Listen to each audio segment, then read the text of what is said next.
Hello students, welcome to concept booster classes.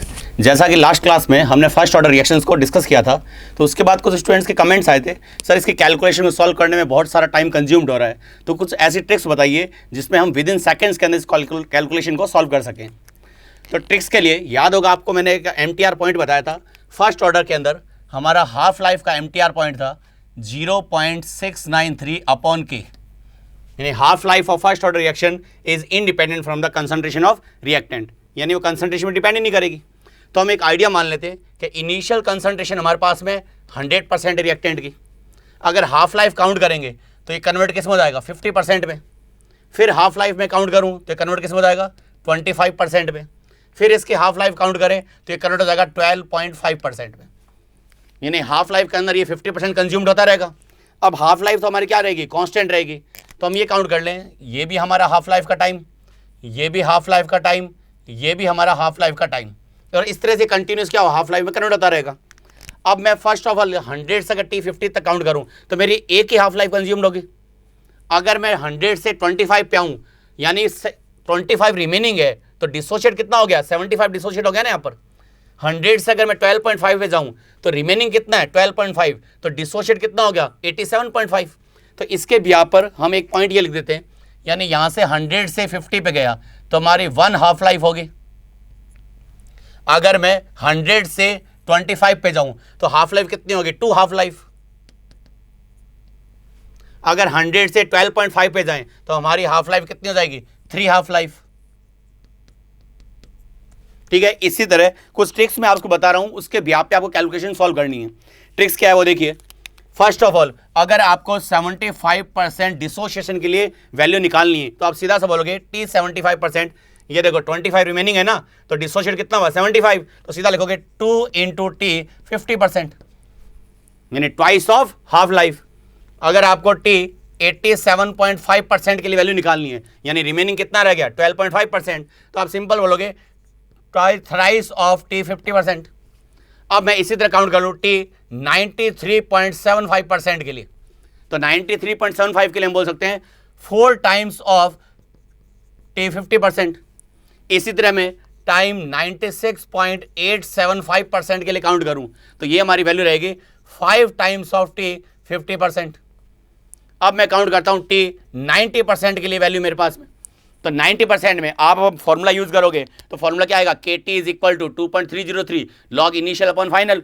तो initial हम percentage में कितना कैलकुलेट करते हैं 100%, और फाइनल में कितना रहेगा रिमेनिंग अमाउंट, तो 100/90 कितना रहा 10। तो T 90% में अगर मैं काउंट करूँ तो हमारे पास वैल्यू जो रह जाएगी वो रहेगी 10/3 ऑफ T 50%। आप इसको ये भी बोल सकते हो 3.3 ऑफ T 50%। इसी तरह में T 99% को मैं कैलकुलेट करूँ तो 99 में हमारे पास वैल्यू कितनी रहेगी 100, और 50% में कितनी रहेगी log 2 की वैल्यू, तो हमारे पास में वैल्यू रह जाएगी 20/3 T 50%। फिर हम काउंट करें T 99.9% के लिए, अब हमारे पास वैल्यू कितनी रह जाएगी, ये वैल्यू हमारे पास रहती है 10 टाइम्स ऑफ T 50%। फिर मैं काउंट करूं टाइम फॉर 99.99% के लिए, तो ये वैल्यू रहेगी हमारी 40/3 T 50%। अब आप अपना कोई भी न्यूमेरिकल उठा लेना, मजा लेके आपका न्यूमेरिकल गलत हो जाए। अगर हाफ लाइफ मेरे को पता है और 75 निकालना है तो जस्ट डबल कर देना। अगर हाफ लाइफ आपको पता है 87.5% डिसोसिएशन निकालना है या रिमेनिंग 12.5% निकालना है तो वैल्यू कितनी कर दोगे थ्राइस। इसी तरह आपको रेशियो निकालना है, मान लो दो वैल्यू का रेशियो, कैसे आपको ये कह दे T 99.99% अपॉन T 99% की वैल्यू निकालनी है, तो 99.9% में कितना देखो 4/3, तो हमने लिखा 40/3 T 50%। T 99% में कितना है 20/3, तो क्या लिखा 20/3 ऑफ T 50%।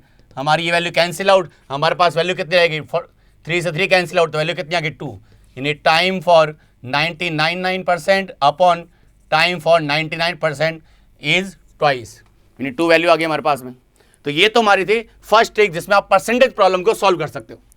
अब एक सेकंड ट्रिक्स है जो आपके प्रेशर में हमेशा काम आएगी। वो काम कैसे आएगी, जैसे हमारे पास रिएक्शन है x converted into 2y plus Z, एक आपको इनिशियल रिएक्शन दे रखी है। क्वेश्चन की डिमांड ये है कि x का जो इनिशियल प्रेशर है वो हमारे पास में P0, टाइम 0 पे हमने प्रेशर कंसिडर करा P0।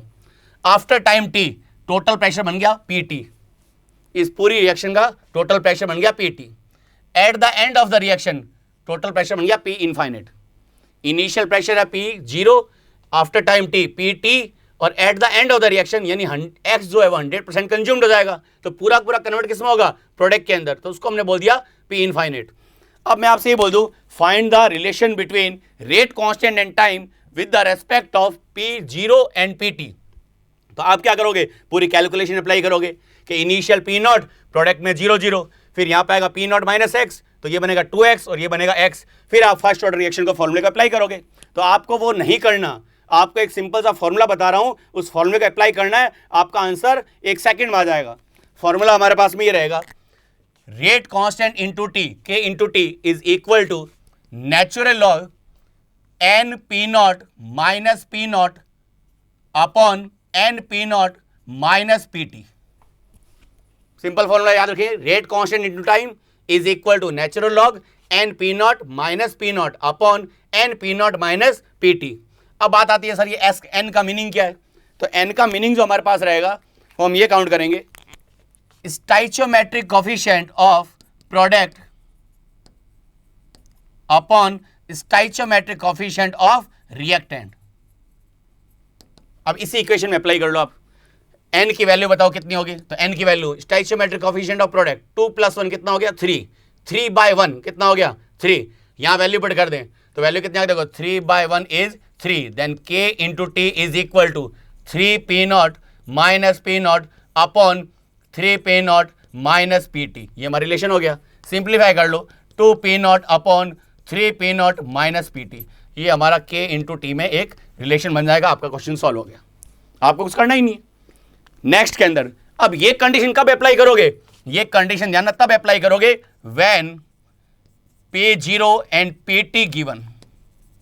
अगर आपको P नॉट और PT दिया हुआ है तब इस रिलेशन में अप्लाई करोगे, लेकिन अगर मान लो ये नहीं दिया हुआ, बच्चे बोल देते हैं कि सर हमें तो ये कंडीशन नहीं दे रखी, तो एक सेकंड कंडीशन और बता देता हूं, if P infinite and PT are given, अगर ये दोनों आपको गिवन है तब आप क्या करोगे, ये तो कब अप्लाई करोगे जब P0 एंड PT आपको दिया हुआ है, तो एक शॉर्ट ट्रिक्स होगी, डायरेक्ट वैल्यू पुट करो आंसर आ जाएगा आपका।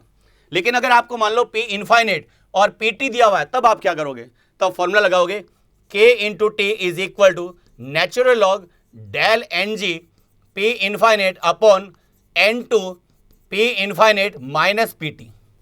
एक बात ध्यान रख लेना, यहां पे जो मैंने कंडीशन लिखी थी यहां लिखा था N P not minus PT, और यहां मैं लिख रहा हूं N2 bracket P infinite minus PT, यानी N2 दोनों के साथ मल्टीप्लाई में। अब डेल NG का मीनिंग क्या है, डेल NG का मीनिंग तो याद होगा आपको, केमिकल इक्विलिब्रियम, आयनिक इक्विलिब्रियम, हम लिखते थे sum of stoichiometric coefficient of product minus reactant, तो ये लगे stoichiometric coefficient of product minus stoichiometric coefficient of reactant, ये डेल NG की वैल्यू। N2 क्या होता है, तो N2 बोलोगे स्टाइचियोमेट्रिक कोफिशिएंट ऑफ प्रोडक्ट, तो ये हमारे N2 की वैल्यू अप्लाई करो इक्वेशन के अंदर। अगर मैं इक्वेशन में अप्लाई कर दूं तो हमारी कंडीशन क्या होगी, देखो डेल NG की वैल्यू बताओ कितनी होगी, डेल NG 2 + 1 3, 3 - 1 कितना हो गया 2, तो del NG is equal to 2। N2 की value stoichiometric coefficient of product, value कितनी आ गई 3, रिलेशन लगा दो K into T is equal to natural log del NG P infinite, P infinite हमारा कितना हो गया 3 P infinite upon, sorry del NG की वैल्यू हमारी 2, फिर N2 वैल्यू कितनी होगी 3 P इनफाइनाइट माइनस PT। अब कोई अगर ये कह दे कि काइनेटिक्स का मेरा क्वेश्चन नहीं हुआ तो वापस मेरे कमेंट बॉक्स में लिख देना, एक क्वेश्चन ऐसा नहीं होगा तो फर्स्ट ऑर्डर का आपका इन ट्रिक्स के बगैर सॉल्व नहीं हो, 100% आपका क्वेश्चन सॉल्व होगा। अगर ट्रिक्स पसंद आई हो तो लाइक एंड कमेंट और शेयर करना ना भूलें। Thank you.